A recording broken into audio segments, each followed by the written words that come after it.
السلام علیکم ورحمۃ اللہ وبرکاتہ۔ کیسے ہو دوستو؟ امید کرتا ہوں آپ تمام حضرات خیریت سے ہوں گے، اور میرے لیے بھی دعا کریں کہ اللہ رب العزت دنیا اور آخرت ہمارے لیے بھی آسان کریں، کیونکہ ہم محتاج ہیں دوستو، بہت کمزور ہیں اللہ رب العزت کے۔ تو میرے بھائیو دوستو بزرگ، ہم لوگ کل اپنے ایک ویڈیو میں یہ بتائے تھے کہ ایمان کتنا ضروری ہے انسان کے لیے، دین کا ہونا ہر انسان کی زندگی کے اندر میں بہت ضروری ہے۔ تو آج نماز کے تعلق سے ہم لوگ بات کریں گے۔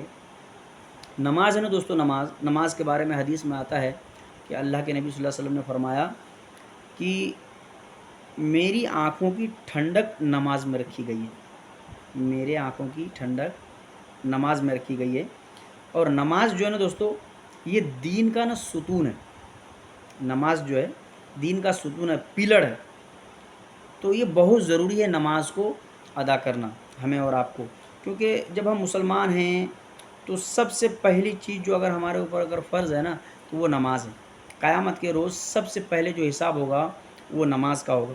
اگر نماز ہمارے صحیح نکلے تو باقی اعمال بھی ہمارے صحیح نکلیں گے۔ اگر نماز میں کچھ گڑبڑی ہوئی تو پھر باقی کے اعمال میں بھی دوستو گڑبڑی ہوں گے۔ تو اسی لیے نماز کو سکون سے پڑھنا، صحیح وقت پر پڑھنا اور با جماعت نماز پڑھنا بہت ضروری ہے۔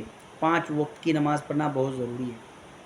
تو کتنی کتنی مثالیں دی، دیکھو نماز کے بارے میں بتایا کہ جب ایک بندہ نماز پڑھ لیتا ہے، نماز پڑھنے کے بعد اور آیت الکرسی پڑھ لیتا ہے، اس میں فضیلت ہے کہ حدیث میں آتا ہے جس کا مفہوم یہ ہے کہ ایک بندہ نماز پڑھتے ہیں، نماز پڑھنے کے بعد اگر آیت الکرسی پڑھتے ہیں تو یہ بندہ میں اور جنت میں صرف موت کا فاصلہ ہے، صرف موت کا۔ کتنی بڑی بات ہے، کتنی بڑی بات ہے اور کتنے مزے کی بات ہے۔ بندہ نماز پڑھ لیا، نماز پڑھنے کے بعد آیت الکرسی پڑھ لی، اللہ لا الہ الا هو الحی القیوم لا تأخذہ سنۃ ولا نوم، بس ایک آیت ہے۔ یہ آیت الکرسی اللہ بندہ پڑھ لیا نماز پڑھنے کے بعد، تو بتاتے ہیں حدیث میں آتا ہے جس کا مفہوم یہ ہے کہ اس بندے کے اور جنت کے درمیان میں جو آڑ بنا ہوا ہے وہ موت ہے۔ جیسی یہ موت ہوگا فوراً جنت میں داخل کر دیا جائے گا۔ تو بتائیے نماز کی کتنی بڑی فضیلت ہے۔ اور نماز کے بارے میں آتا ہے کہ جب بندہ نماز پڑھتا ہے اللہ رب العزت کے سامنے میں ہوتا ہے، کہ بندہ ایک دم اللہ رب العزت کے سامنے میں ہے، اللہ ہمیں سنتا ہے۔ اور نماز کے بارے میں آتا ہے، ایک حدیث کا مفہوم یہ ہے کہ حضرت ابو امامہ رضی اللہ تعالیٰ عنہ راوی ہیں کہ اما عائشہ رضی اللہ تعالیٰ عنہ فرماتی تھی، نہیں حضرت ابو امامہ رضی اللہ تعالیٰ عنہ راوی ہے، اور اللہ کے نبی صلی اللہ علیہ وسلم کی ارشاد ہے کہ آپ صلی اللہ علیہ وسلم ایک بار خیبر سے تشریف لائیں تو آپ کے ساتھ میں مطلب 2 غلام بھی تھے۔ آپ خیبر سے تشریف لائیں تو آپ کے ساتھ میں 2 غلام تھے۔ تو اسی میں حضرت علی رضی اللہ تعالیٰ عنہ کا ملاقات ہو گئی حضور صلی اللہ علیہ وسلم سے، تو بولے کہ یا رسول اللہ مجھے خدمت کے لیے کوئی شخص چاہیے تھے، تو 2 غلام تھے، تو مطلب خدمت کے لیے مجھے خادم چاہیے تھے۔ تو اسی وقت میں آپ صلی اللہ علیہ وسلم کے ساتھ 2 غلام تھے، تو دونوں میں سے کسی ایک کے بارے میں کہا کہ علی ان دونوں میں سے ایک کو لے کر کے چلے جاؤ۔ تو حضرت علی رضی اللہ تعالیٰ عنہ نے فرمایا کہ یا رسول اللہ آپ ہی پسند کر دیں کہ ان دونوں میں سے کس کو لے کر کے جاؤں۔ تو حضور صلی اللہ علیہ وسلم دونوں میں سے ایک کی طرف اشارہ کیے، بولے کہ علی جاؤ ان کو لے کر کے جاؤ۔ ہاں لیکن علی ایک بات سن لینا، حضرت علی رضی اللہ تعالیٰ عنہ کو بتائے کہ ایک کی طرف اشارہ کر کے کہ جاؤ ایک کو لے کر کے جاؤ۔ پھر آپ صلی اللہ علیہ وسلم نے حضرت علی رضی اللہ تعالیٰ عنہ سے بتایا کہ علی ایک بات سن لینا کہ ہم نے خیبر سے واپس آتے ہوئے ان کو نماز پڑھتے ہوئے دیکھا تھا، ان کو مارنا نہیں۔ بتائیے دوستو، اب سوچنے کی بات ہے، ایک نمازی کا مقام اللہ کے نبی صلی اللہ علیہ وسلم کے نظر میں کتنی بڑی ہے، اور اللہ رب العزت کے نظر میں وہ نمازی کتنا عظیم ہے، کتنا عظیم ہے وہ بندہ کہ ان کو مارنے سے منع کیا جا رہا ہے، ان کے اوپر سختی کرنے سے منع کیا جا رہا ہے۔ تو یہ دنیا کے معاملات ہیں۔ اب بتاؤ جب ہم نماز پڑھیں گے، خلوص کے ساتھ پڑھیں گے، اخلاص کے ساتھ پڑھیں گے، خشوع اور خضوع کے ساتھ میں پڑھیں گے، وقت کی پابندی کر کے پڑھیں گے اور نماز باجماعت پڑھیں گے، تو اللہ رب العزت کے یہاں ہمارا کیا مقام ہوگا دوستو، سوچنے کی بات ہے، اور سکون ملتا ہے۔ اچھا ایک بات اور ہے کہ ہم لوگ دیکھیں دنیا ہے،